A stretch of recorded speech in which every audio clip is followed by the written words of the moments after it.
Es la historia, la evolución de una chica de que empieza por ahí de los 10, 14, 15, 16 años en su pubertad, empieza a descubrir su cuerpo y su sexualidad de una manera muy orgánica, muy natural, muy lúdica también. Ella empieza a descubrir que tiene el poder de sentir placer, el poder que todas las mujeres poseemos mágicamente, y lo descubre y se da cuenta que no hay ningún mal ni nada inadecuado en explorarlo desde su perspectiva, a pesar de que ella se va desarrollando en un ambiente que se da cuenta de que sí hay prejuicios, de que sí hay tabús, de que sí hay censura, de que sí hay críticas a la manera en que ella piensa y ve la vida. A lo largo de la historia se va desarrollando desde su adolescencia, su juventud, su pubertad, se me trabó la lengua, hasta que evoluciona, se convierte en una mujer profesionista y en todas estas etapas de su vida ella va explorando su sexualidad también de una manera muy natural, pero también llega un punto en que, como cualquier cosa que nos puede fascinar, a veces el exceso de esas placeres y pasiones, del tipo que sean, a veces se pueden volver un poco conflictivas. Entonces, eso también lo vive Susanita, ¿no? De pronto el tener tanto placer y gusto por algo le puede acarrear ciertos problemitas, pero es parte de la historia de cualquier persona, ¿no? Entonces también se da cuenta de los problemillas que puede acarrear todo esto, tiene sus momentos oscuros, sale de ellos y finalmente va evolucionando hasta que encuentra lo que realmente la hace feliz en la vida. Lady Casanova es un proyecto que surgió, ya tiene 15 años, es una bella quinceañera, que surgió cuando comencé a colaborar en un blog que se llamaba, ¿se puede decir? Hazme el chingado favor. Así se llamaba el blog. Yo hacía aportaciones como con el nombre de Susanita y poco a poco Susanita se volvió un personaje muy atrevido, muy irreverente, muy contestatario, cosa que yo no suelo ser. Y me di cuenta que Susanita se podía convertir en un personaje con identidad propia y en algún momento me empecé a plantear cómo sería la vida privada de Susanita. Y me asaltó como personaje, me asaltó y se convirtió en algo real. Y posteriormente creé un blog que se llamó Susanita la Sexosa, donde Susanita exploraba temas que hace 15 años a lo mejor eran más tabú que ahora, ¿no? Finalmente, un día decidí que era momento de escribir su historia, o más bien ella lo decidió, creo yo. Yo creo que ella fue la que me abordó y me dijo, hey, cuenta esto, ¿no? Y me tomó y empecé a escribir la novela.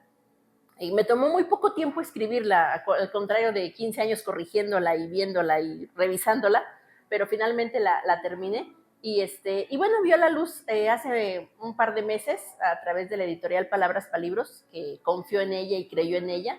Y ahora ya la podemos disfrutar en las librerías de prestigio. Fue construir un personaje que te digo que en gran parte yo siento que el personaje ya estaba ahí, ¿no? Dijo alguna vez Julio Cortázar, bueno, porque era un genio, evidentemente, pero él decía que el cuento, en este caso la novela, decía Julio Cortázar, el cuento ya está ahí, ¿no? En el aire, solamente falta pasarlo al papel. Por supuesto que en el caso de él es algo mágico, en el caso mío fue mucho más complejo, pero yo siento que la historia de Susana estaba ahí en el aire, ¿no? Como en el registro acásico probablemente, y como que me la susurró de alguna forma, ¿no? Y dije, bueno, es un personaje que tiene que tener estos matices humanos en todos los aspectos, tanto de virtudes como de defectos, ¿no?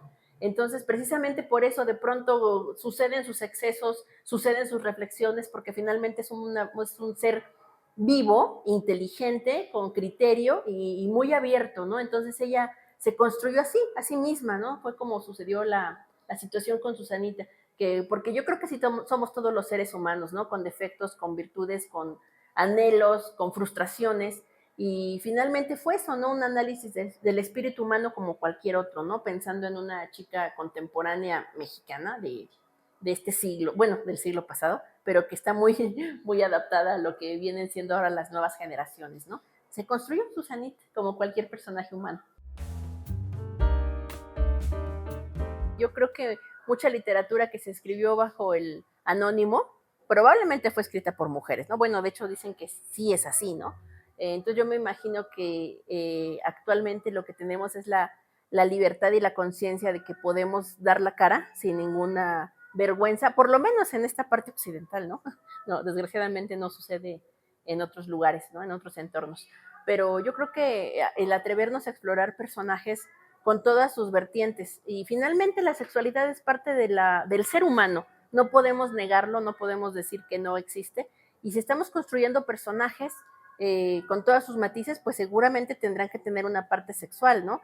Ya dependerá de cada autor cómo lo explora, si lo ve por encimita, si es más profundo.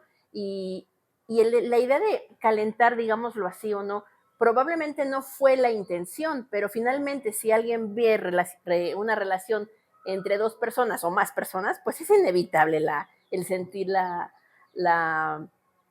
cachondería, la sensualidad, es parte de, ¿no? Ni modo que nos pase de, que pasemos de largo al respecto, ¿no? Entonces yo creo que es parte natural, pero finalmente son personajes que se construyen así, que viven de manera natural estas escenas, y también depende de cómo las abordes, ¿no? Habrá quien sea más sutil, habrá quien sea más explícita, eso depende también de cada autora, pero yo creo definitivamente que es importante que lo exploremos, que lo digamos, que lo externemos de alguna forma, y también a través de la narrativa enriquecida y con metáforas y de una manera eh, sutil, o como sea que lo queramos abordar, pero yo creo que puede funcionar muy bien.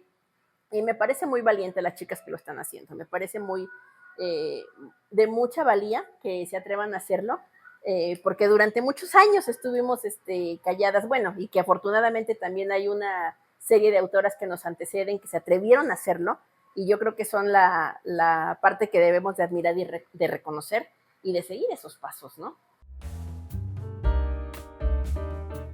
La liberación, totalmente, definitivamente es lo que, tanto como lectora como escritora, probablemente más como escritora, porque bueno, como todo mundo que escribimos, iniciamos siendo lectores de alguna forma, ¿no? Entonces, desde mis primeros recuerdos que tengo es de literatura infantil, evidentemente, de Corazón, Diario de un Niño, a los 6 años más o menos, que yo recuerdo estas colecciones, ¿no? El Principito, que en su momento no lo entendí, lo entendí ya cuando fui un adulto, ¿no?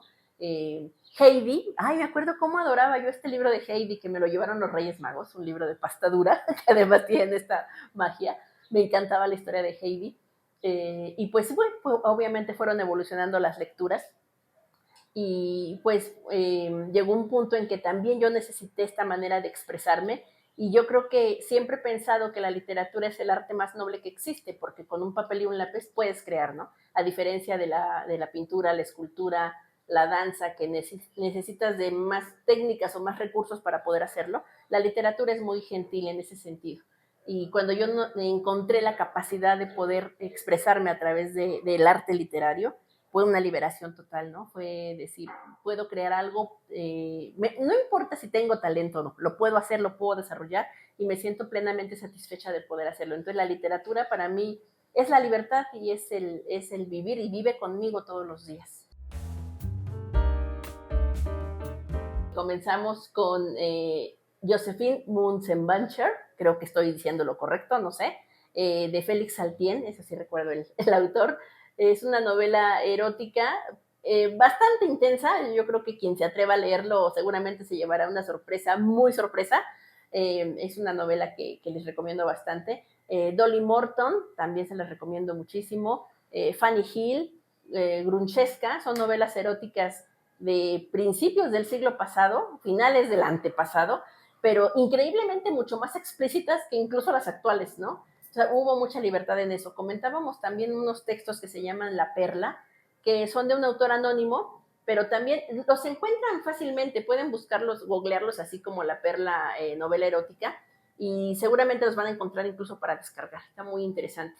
Y mucho más contemporáneas, hablábamos de Anaïs Nin con su Delta de Venus, hablábamos de Marguerite Duras con El Amante, que es una novela muy cortita, pero muy intensa. Me encanta, yo creo que es de mis favoritas. Igual que Almudena Grandes con Las Edades de Lulú, es una novela que me súper encanta, y yo siento que detonó en muchas partes lo que ahora es Lady Casanova.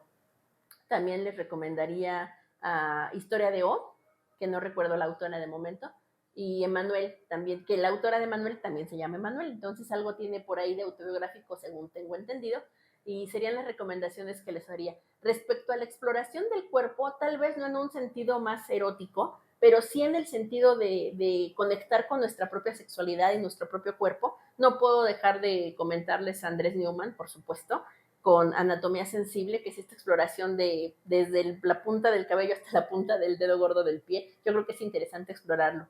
Igual que estas partes, aunque no sea propiamente una novela erótica, el cómo aborda el erotismo Newman en El viajero del siglo, yo creo que no podemos pasarlo por alto. Yo creo que también esta narrativa que tiene tan extraordinariamente exquisita, porque no hay otra manera para describir a Newman, yo creo que es muy, muy valiosa. Entonces, por ahí si quieren adentrarse como lectores a la literatura erótica, son algunas sugerencias que les puedo dar, pero también como escritores, de pronto analizar textos de esta calidad nos puede llevar también a crear nuestro propio erotismo literario.